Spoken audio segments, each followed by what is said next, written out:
ශ්‍රී ලාංකීය කලාකෙත අස්වැද්දූ හෙළේ මහා නිලි රැජිනිය මාලිනී ෆොන්සේකා නම් වූ ඇය අද දින තම දිවිසැරිය නිම කොට තිබෙනවා.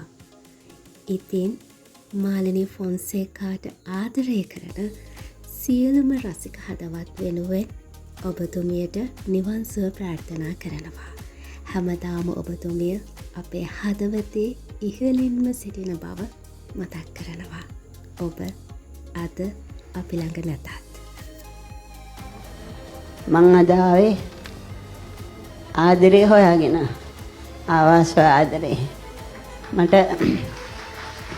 මේ වගේ ආදරයක් මට තේරෙන්නේ නැහැ කොහොමද කියන්න කියලා.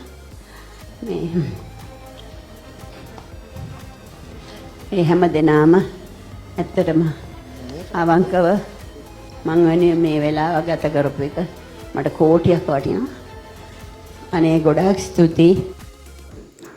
හෙළ සිනමාවේ අග්‍රගණ්‍ය නිලි රැජිනිය ගැන සිහිපත් කරනවා නම් ඇය සිංහල කලා ක්ෂේත්‍රය තමන්ගේ හැකියාවෙන් පෝෂණය කරපු ඉතාමත් දක්ෂ එවැගේම නිහතමානී රංගන ශිල්පිනියක් බව අපි හැමෝම දන්නා කාරණයක්.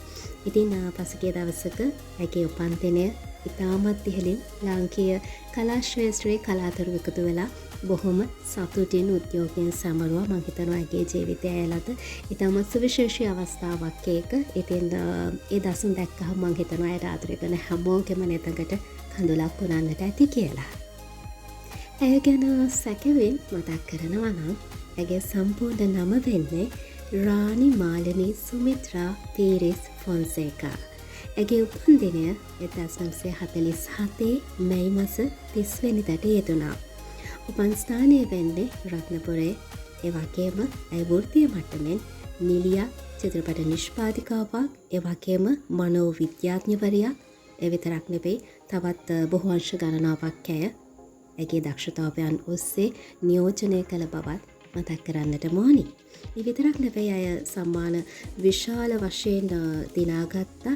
ඒ විතරක් නෙවෙයි ඉන්දියාව තුළ අය කැපී පෙනුණු ඉතාමත් දක්ෂතම රංගන ශිල්පිනියක් වුණා. ඇය තම ජීවිත ගමනට සමු දෙද්දී ඇයට වයස අවුරුදු 78ක් සපිරුණා. ඉතින් පවුලේ බොහෝ පිරිසක් මේ වෙද්දී ඇය කලා ක්ෂේත්‍රයට දායක කොට අවසන්. ඉතින් ඒ හැම දෙනාම මං හිතනවා ඉදිරියට ඇගේ නාමය ඉදිරියට ගෙනියාවි කියලා. ඇගේ වෘත්තීය මට්ටමින් ජීවිතය ඇරඹෙන්නේ 1963 වේදිකා නාට්‍යයක් වගේ. ඒ වගේම චිත්‍රපට ආරම්භය සිද්ධ වෙන්නේ 1968 ඒ පුංචි බබා චිත්‍රපටයෙන්.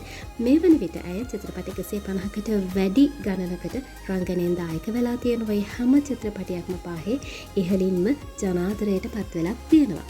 ඉතින් අපි හැමෝගෙම හදවත තුළ කවදාවත් නොමැකෙන සටහනක් තැබූ ඇයට සුබ ගමන් ප්‍රාර්ථනා කරනවා. හෙළ සිනමාවේ නිලි රැජිනියනි ඔබට නිවන් සුව.